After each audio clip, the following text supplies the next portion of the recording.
আসসালামু আলাইকুম, আশা করি আপনারা সবাই ভালো আছেন। তো আজকে আমি আপনাদের মাঝে একটা আমল দেব। সে আমলটা হচ্ছে যে এই আমলটা যদি আপনারা কেউ করতে পারেন, দুনিয়াবি এবং আখিরাতের সমস্ত কর্ম আপনারা এই আমলের মাধ্যমে হাসিল করতে পারবেন। এবং এই আমলটা যদি আপনার জানা থাকে, আপনি বহু ধরনের কাজ আপনি এই একটা আমলের মাধ্যমে করে যাইতে পারবেন। বশীকরণ থেকে শুরু করে রোগ ব্যাধি, ঝাড় ফুঁক, যত রকমের কাজ আছে আপনারা এই আমলের মাধ্যমে করতে পারবেন। কিন্তু হ্যাঁ, খারাপ কাজটা করবেন না, এটাই হচ্ছে অনুরোধ। খারাপ কাজ যে করে সে বেশি দিন টিকসই দেয় না, তার আমলের ঘাটতি পড়ে যায়, সে নষ্ট হয়ে যায়। তো খারাপ কাজ থেকে বিরত থাকবেন। খারাপ কাজ করলে মাথা ব্যথা করবে, খারাপ কাজ করলে পরে আপনার শরীর সর্বদাই রোগ জীবাণুতে ভরপুর থাকবে, শরীর রোগাক্রান্ত হয়ে যাবে, আপনার যে উজ্জ্বল চেহারা আছে সেটা কালায় পরিণত হয়ে যাবে, মানে নষ্ট হয়ে যাবে। তো এটার আমলটা হচ্ছে আলিফ লাম মিমের আমল। এই আলিফ লাম মিমের হাকিকত গুমরটাও ভেঙে দিতেছি কিঞ্চিত পরিমাণ। এই আমলের দ্বারা আপনারা কি করতে পারবেন সেটা আগে বলি। আলিফ লাম মিম এই আমলের দ্বারায় আপনারা ছেলে মেয়েকে বশীকরণ করতে পারবেন। ঘরের মধ্যে বসে থেকে যাইতেও হবে না, আপনি যে একদম তার কাছে যাইয়া যে তার উপরে ফুক মেরে কাছে নিয়ে আসবেন দরকার নাই। ঘরের মধ্যে বসে থেকে খালি তার একটা ছবি নেবেন আর কাজ চালায়া যাবে। তো এই আমলটা যদি আপনারা করতে চান তাহলে সর্বপ্রথম শুক্রবারের দিন অবশ্যই কিন্তু পাক পবিত্র এবং কি নিজেকে পরহেজগার ব্যক্তি হিসেবে নিযুক্ত করতে হবে। একটা কথা মনে রাখবেন ভাই, যে মন্ত্রতন্ত্র আমল সাধনা করা সহজ হয়ে যায়, কিন্তু এই সাধন করতে গেলে বা আমল করতে গেলে নিজেকে যে আগে পবিত্র করতে হয়, এটা খুব কঠিন ব্যাপার। নিজেকে ঠিক করাটা হচ্ছে কঠিন ব্যাপার। আপনি একটা সাধনা বসবেন, আগে নিজেকে আগে ঠিক করুন। আর নিজে যদি ঠিক না হয় আন্তাজি সাধনা বসে যান, আপনার দ্বারা কিচ্ছু হবে না।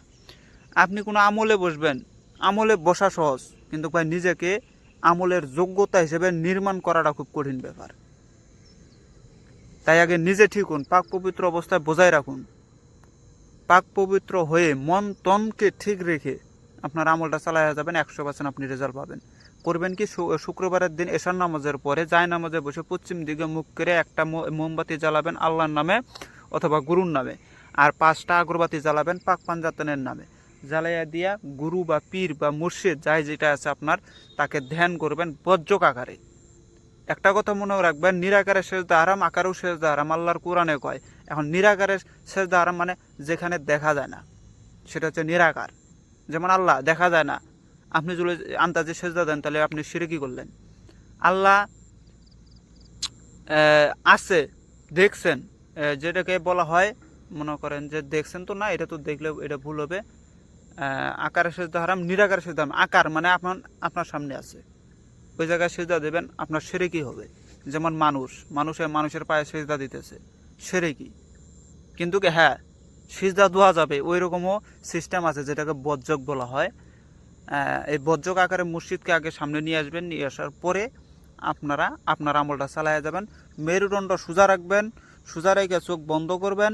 প্রথমত আপনার যে শ্বাসটা আছে, এই শ্বাসটাকে যখন টানবেন, মানে শ্বাসটাকে যখন টানবেন তখন বলবেন আলিফ, মনে মনে বলবেন। শ্বাস টানার সময় আলিফ। শ্বাসটাকে যখন ধরে রাখবেন তখন বলবেন লাম। আর যখন শ্বাসটাকে ছেড়ে দিবেন তখন বলবেন মিম। আলিফ লাম মিম। মনে করেন শ্বাস উঠাইতেছে আলিফ, ধরে রাখছে এই জায়গায় লাম, মিমে ছেড়ে দিল। এই চক্রটা আপনাকে ঠিক রাখতে হবে। এইভাবে আপনি 10 মিনিট করবেন প্রত্যেক দিন, এক না করে আপনাকে 1 সপ্তাহ করতে হবে। 10 মিনিট করবেন, করার পরে ওই জায়নামাজিতে বসে আলিফ লাম মিম এই শব্দটা আপনারা ওখানে বসে থেকে 900 কত 951 বার আপনারা হচ্ছে জপ করবেন। 951 বার আলিফ লাম মিম আলিফ লাম মিম আলিফ লাম মিম আলিফ লাম মিম আলিফ লাম মিম আলিফ লাম মিম, এভাবে 951 বার ওই জায়নামাজে বসে জপ করবেন। এভাবে 7 দিন করবেন। 7 দিন যখন আপনার হয়ে গেল, এখন আপনি এটাতে কি করতে চান? কোনো মেয়ে ছেলেকে এক করবেন, বা কারো মারাত্মক ধরনের বিমারের মধ্যে পড়ে রয়েছে, রোগে পড়ে রয়েছে, আপনি তাকে ঠিক করবেন। বেশি কিছু করতে হবে না। আলিফ লাম মিম 951 বার জপ করে পানির মধ্যে দম দিয়ে সেই পানিটা বিমার যে ব্যক্তিরা আছে তাকে খাওয়াই দেন। আল্লাহর রহমতে ইনশাল্লাহ দেখবেন যে সে কয়েক দিনের ভিতরে একদম পূর্ণাঙ্গ সুস্থ। কোনো মেয়েকে আপনি হাজির করতে চান, কোনো মেয়েকে হাজির করতে চান আপনার কাছে, বা স্বামী স্ত্রীর ভিতরে মিল করাই দিতে চান, যদি মিল করাই দিতে চান স্বামী স্ত্রীর ভিতরে, এই মন্ত্রটা, মন্ত্র বলে ভুল হবে, এই আল্লাহর যে আলিফ লাম মিম আছে এই শব্দটা আপনারা একটা পানির ভিতরে, বা সে যে জিনিসটা তার স্ত্রী বা স্বামীকে খাওয়াইতে পারবে তার উপরে 951 বার পাঠ করে ফুক মেরে দেবেন। হ্যাঁ, এসব কাজ করার আগে, মানে এটা হচ্ছে খাওয়ানোর ক্ষেত্রে, আপনি ফুক মেরে দিয়ে খাওয়াই দেবেন, ইনশাআল্লাহ 7 দিনের ভিতরে রেজাল্ট পাওয়া যাবেন। 7 দিনও না, 3 দিনের ভিতরে রেজাল্ট পাবেন। আর যদি দেখতেছেন দূরের ক্ষেত্রে, আপনি দূর থেকে কোনো মেয়েকে হাজির করতে চান, তখন কি করবেন? দেখতেছেন কোনো মেয়ে বা ছেলে পলায়ন করছে, বাড়িতে নাই, আসে না, তাকে হাজির করবেন। তাহলে তার ছবি যদি থাকে, একটা ছবি সামনে নেবেন, নিয়ে একটু মেরুদণ্ড সোজা করে পশ্চিম দিকে মুখ করে একইভাবে দমটা যখন টানবেন, আলিফ নাম জপ করবেন, দমটা ধরে রাখবেন, লাম জপ করবেন, দমটাকে ছাড়বেন, মিম জপ করবেন। এইভাবে 10 মিনিট করার পরে 921 বার, 51 বার আলিফ লাম মিম, অমুকের ছেলে অমুক, এই মুহূর্তে অমুকের ছেলে অমুক, হ্যাঁ, হাজির হোক, বাহাক্কে লা ইলাহা ইল্লাল্লাহু মুহাম্মাদুর রাসূলুল্লাহ। এই আপনারা মনে রাখবেন, লা ইলাহা এখানে 5টা হরফ, ইল্লাল্লাহু 7টা হরফ, 7 পাশে 12টা হরফ, আর মোহাম্মদ 5টা হরফ, মোহাম্মদ 4টা হরফ, আল্লাহ নামের 5টা হরফ, 4 পাশে 9টা, আর রাসূল 4টা, 10, 11, 12, ভুল হয়েছে এখানে, ইল্লাল্লাহ পর্যন্ত 7টা আর 5টা, 7 পাশে 12টা হরফ।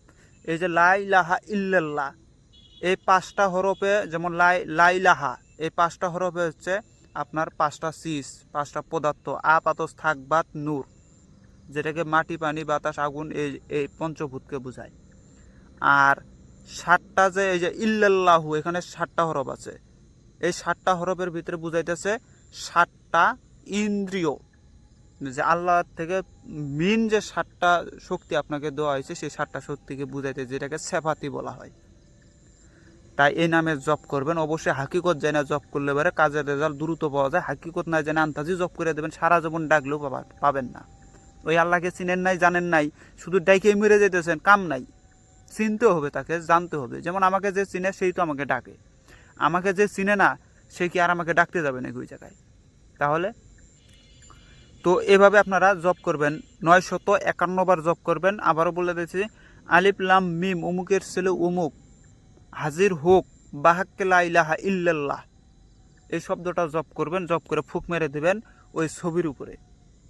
এভাবে 951 বার আপনাকে করতে হবে। করার পরে সেই ছবিটাকে নিয়ে, যে এই যদি কোনো গাছে যদি লটকান, তো লটকায় দিতে পারেন, বাতাস যেখানে আছে সেখানে দিবেন, অথবা ঘরের ভিতরে ফ্যান ছেড়ে দিয়ে ওই ফ্যানের উপরে এই ছবিটাকে লটকায় রেখে দেবেন, যাতে ছবিটা সম্মানে যেন লড়াচড়া করে, এতটুকুই।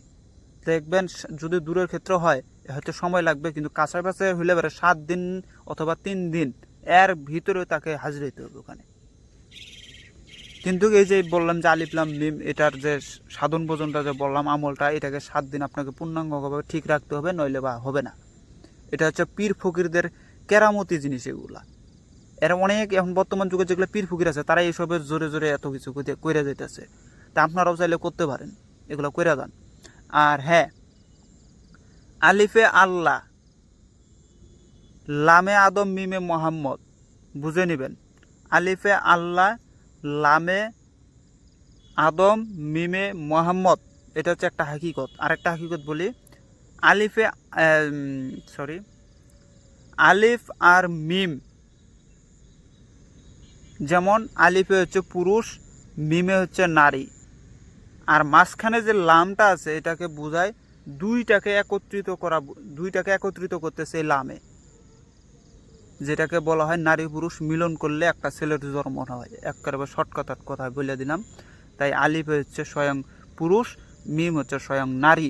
আর এদেরকে যারা এক করে, যারা মানে বিবাহ করে মিলন হইলেও, সেই মিলন একটা ছেলে সন্তান হইলে, সেটা হচ্ছে লাম, মানে মিলন করে দিল, এটা হচ্ছে লাম। এটা হচ্ছে একটা হাকিকত। এই হাকিকতগুলো যাই না কর্ম করেন, অবশ্যই কর্মের ফল পাবেন। তো ভিডিওটা ভালো লাগবে অবশ্যই লাইক কমেন্ট শেয়ার করবেন। সন্ধ্যা হয়ে গেছে, তো সবাই ভালো থাকবেন। খোদা হাফেজ, আসসালামু আলাইকুম। এরকম ভিডিও চলে অবশ্যই কমেন্টে আমাকে জানাবেন, অন্যথায় এইসব ভিডিও আর পাবেন না।